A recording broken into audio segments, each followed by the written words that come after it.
Hello Joshers, and welcome to another episode of JEEZEEbox. Today we're going to be talking about Ajin, Demi-Human. So Ajin, Demi-Human was one of the requested JEEZEEboxes for me to do. It was not a movie, it was an anime. Ajin's fairly short. It did get a live action adaptation, which I attempted to watch. It was just brutal. It's got a similar premise and has a lot of similarities in certain story points, but so Ajin basically takes place in this world. Ajin basically takes place in this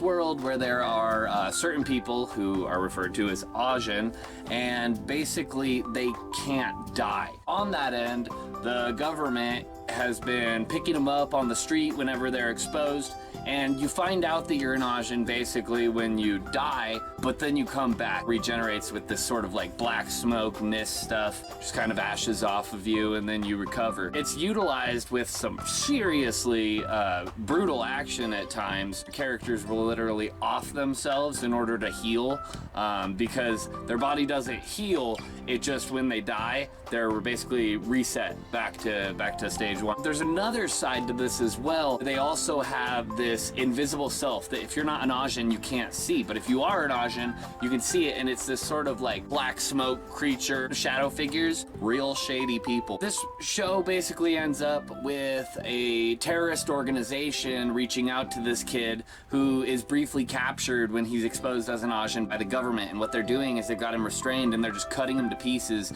and taking out his organs over and over again because they can use those organs, not to mention they can experiment on him. It's super brutal, and they don't do anything to help him. Like, basically once they're done cutting out what they want, then they just kill him and he resets, and they do it all over again, just over and over and over again. Super brutal, but this ends up with a confrontation between the Ajin and the government, and the Ajin are basically terrorists at this point. They're led by an old man wearing like a golfer cap. In the live action version, and that's what mostly like lost me there, plus I'd already watched the show and it's going through some of the early story elements which are kind of meh. Once it gets going though, it really goes, and the action, like I said, really intense. I don't know, it's fairly dark, so do keep that in mind. It is definitely, you know, viewer discretion advised on this one. Mature elements for sure. As opposed to the anime, the live action version has the old man who's the leader, played by like a really young looking actor who's made to look kind of older, but it doesn't hold the same kind of weight. If you're gonna watch it, watch the anime for sure. Thank you for the recommendation, keep them coming, and why dress like you when you can wear me? Thank you.